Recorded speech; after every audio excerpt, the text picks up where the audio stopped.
congratulations for Donkeyhead. Oh, thank you so much. Thank you. So it's so exciting to do a film like this and coming out on Netflix pretty soon. It's pretty wild. I mean, I'm still kind of pinching myself, but yeah, it's happened pretty fast. I mean, we were in production literally a year ago, and now we're here. So I couldn't have imagined it. Well, then tell us what originated you to write the story for Donkeyhead. You know, I started writing it a long time ago, probably about 10 years ago, but sort of off and on. And I think the original desire to write it was just that I love indie films. I love films about families and dramedies. And so I wanted to create something like that, but from the point of view of a South Asian family. And then just sort of over time, the more refined the story became, the more pieces of myself and the lives of people that I know sort of slowly started to thread their way through, you know. And I lived with my dad while he was going through chemo, and my mom was caring for him. And, you know, I just saw how ugly that disease was and what it does to a family. And so I was just really, I wanted to write a little bit about that. You know, so yeah, in some ways, this is a very personal story. It's not autobiographical, but it definitely is a big part of myself. Could you tell us about crafting the characters, especially because I was very fond of the four siblings who, you know, they were very different, yet, you know, trying to pull everything together through this tragedy. Yeah. The four siblings are just various people from my life, from my family's lives, various friends, and their personalities have all been amalgamated together. You know, there's Mona and Parm are twins, and I really just wanted to have a character that was the complete opposite to Mona, you know, the good brother, and the one who did everything right. And it was really important for me to create space and create a character that wore a turban, because we see that so rarely on screen. And I feel like a lot of times men with turbans within the Sikh Punjabi community are so misunderstood.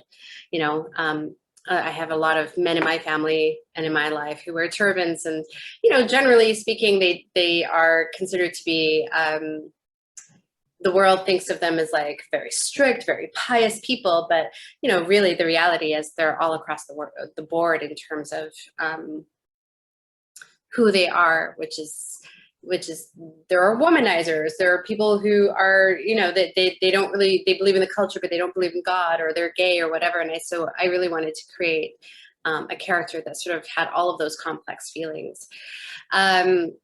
And then the other two characters, you know, there's Roop, who is played so nicely by Huse Madhavji, and he's just this really lovable guy, but who's having a horrible time with his marriage. And then Sidhu, who plays Sandy, and she's like the perfect sister, but like the type A anal person who like keeps Mona on her toes. And so I felt like each one of them had sort of an element of huge amount of love for the family and for Mona, but at the same time, they are coming at her in different ways and challenging her in different ways, forcing her to sort of,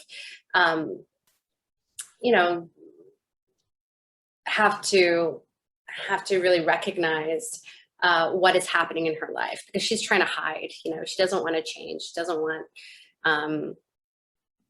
doesn't want things to get better, things to move forward. And that's ultimately what needs to happen in the end for her to, you know, reach her arc.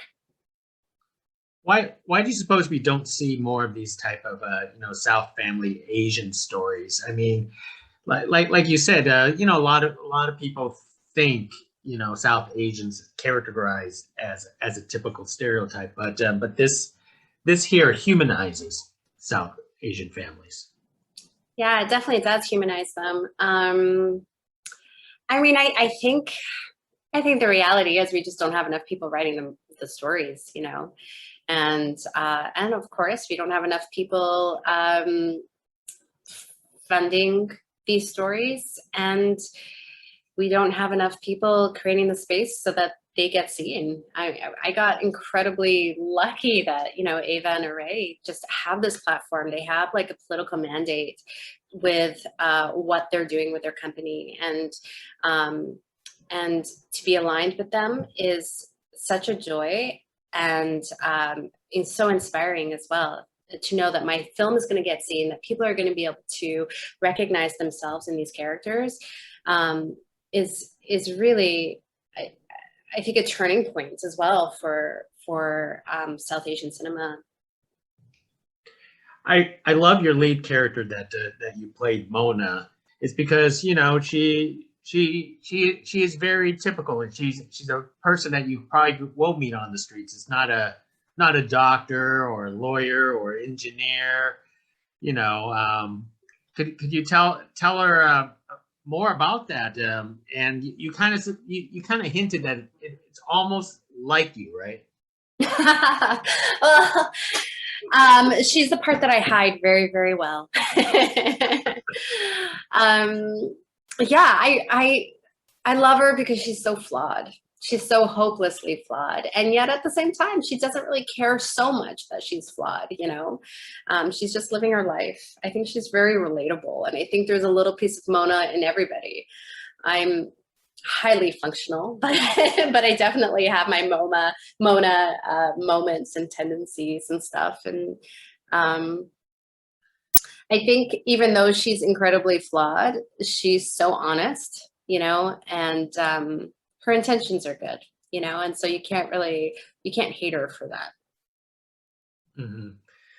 Now, one of the things about films like this is that you want to input a little bit of Indian culture into it. Could you tell us, you know, the prayers that was actually going on, especially to some of us who are, you know, not South Asian. You know, some of us are not familiar with what's going on. Yeah, that's a great question, actually. So the prayers that are happening in the film, it's called an Akand Path. So what that is a 3-day prayer where they read the holy scriptures from beginning to end, and it takes roughly 3 days. It happens like all day, all night, and it's an open invitation for the entire community to come and to visit the house, to pay their respects. And so there's food, there's chai, there's people that you know there, but then you're also spending time listening to these holy words. And the idea is that these holy words have vibrations, and they have healing energy, you know. And so when they're being read within the space, they're going to bring some good luck and some good blessings. And so that's the aim for the Puaji character, the auntie character who comes. She wants this to happen so that her brother can get better. But Mona is so resistant to it because she knows that with it comes just so much pomp and pageantry. And she's just doesn't have the time or energy to go through that experience. That's always a rough experience into something like that. Do you, for yourself, was it difficult to you know, act and direct at the same time? Surprisingly, it wasn't that difficult. And I think it was just because I was incredibly prepared. I mean, it was very busy. It was a lot of hard work, but I felt ready for it. And I felt like I was